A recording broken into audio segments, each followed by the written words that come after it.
ప్రతి పంటలో R1, R2 వినియోగ పద్ధతుల గురించి తెలుసుకుందాం. విత్తన శుద్ధి 100 ml R1ను ఎకరాకు సరిపడే విత్తనాలపై అన్ని విత్తనాలకు కలిసేలా సమానంగా పోసుకొని బాగా కలపాలి. సుమారు 10 నుంచి 20 నిమిషాలు చెట్టు నీడలో ఆరబెట్టుకొని వెంటనే విత్తుకోవాలి. R1 వాడిన 30 రోజుల తర్వాత R2ను వాడుకోవాలి. R2ను 2 విధానాలలో వాడుకోవచ్చు.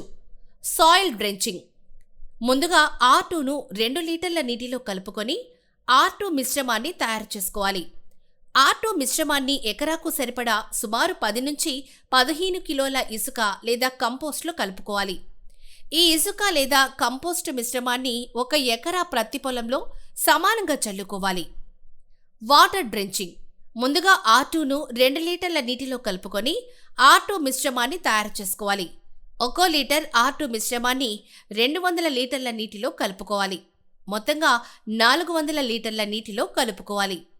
ఇలా కలుపుకున్న మిశ్రమాన్ని ఒక్కో మొక్కకు 100 ml చొప్పున మొక్కల మొదళ్ల దగ్గర పోసుకోవాలి. భూమిలో తేమ శాతం తక్కువగా ఉన్నట్లయితే 400 లీటర్ల కంటే ఎక్కువ నీటిలో కలుపుకొని వాడుకోవాలి. ఈ 100 ml అన్ని మొక్కలకు సమానంగా వెళ్ళాలి.